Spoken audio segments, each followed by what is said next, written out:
બનાસકાંઠા જિલ્લામાં કાંકરેજ તાલુકાના બુકોલી ગ્રામજનો દ્વારા મીડિયા સમક્ષ ઠાલવી વેદના ઉમરી મુડેઠા રોડનું કામ સત્વરે માર્ગ મકાન વિભાગ પૂરું કરાવે તેવી સ્થાનિક લોકોની માંગ છેલ્લા કેટલાય સમયથી ચાલી રહેલ કામગીરી દ્વારા પડતી હાલાકી દૂર કરવા કરાઈ માંગ। રોડ ઉપર કપચીથી નાના વાહન ચાલકો તેમજ શાળાએ જતા બાળકો વેઠી રહ્યા છે મુશ્કેલી। રોડની ચાલુ કામગીરી દરમિયાન નથી છોડતા પાણી, નથી ઉપર ફેરવતા રોલર।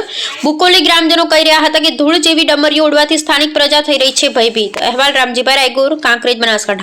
પ્રવીણભાઈ દેસાઈ, બુકોલી ઉમરીથી માંડીને મુડેઠા સુધીનું રોડનું કામ ચાલે છે લગભગ 6 મહિનાથી। તો આથી ચાલુ વરસાદે લોકો હેરાન થયા। એના પછી કોઈ રોડનું લેવલિંગનું કામ બરોબર નથી, કોઈ પાણી છંટાતું નથી। જ્યાં જ્યાં ગામના રસ્તાઓ પડે છે ત્યાં એને ડાયવર્ટ કરીને ઢાળ પાડવામાં નથી આવ્યો। વારંવાર સૂચનાઓ આલી, હજુ કોઈ કામ સંતોષકારક થયું નથી। માટે તંત્રને ધ્યાન દોરવામાં આવે છે કે આના માટે ઘટતું કરવા વિનંતી। આપણું શું નામ છે? આપણું મારું નામ પ્રવીણભાઈ દેસાઈ।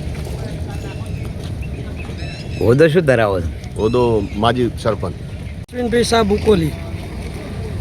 જે આ રોડનું કામ ચાલુ થયું છે ત્યારથી હજુ સુધી આ રોડનું કામ પૂર્ણ કરવામાં આવ્યું નથી। આજુબાજુ મકાનો છે, ઘર બધા છે, તો રોડને જે રફડી ઉડે છે એ રફડીથી લોકોને બહુ પરેશાન થાય છે। તો જેમ બને એમ આ રોડ જલ્દી બનાવો અને સુજલામ સુફલામની જે કેનાલ છે એમાં જે ડીપ છે એ ડ્રીપને પુલની માફક ઊંચો બનાવવાની જરૂર છે, તો ભવિષ્યમાં લોકોને કોઈ ગાડીઓવાળાને બીજાને તે તકલીફ ના પડે।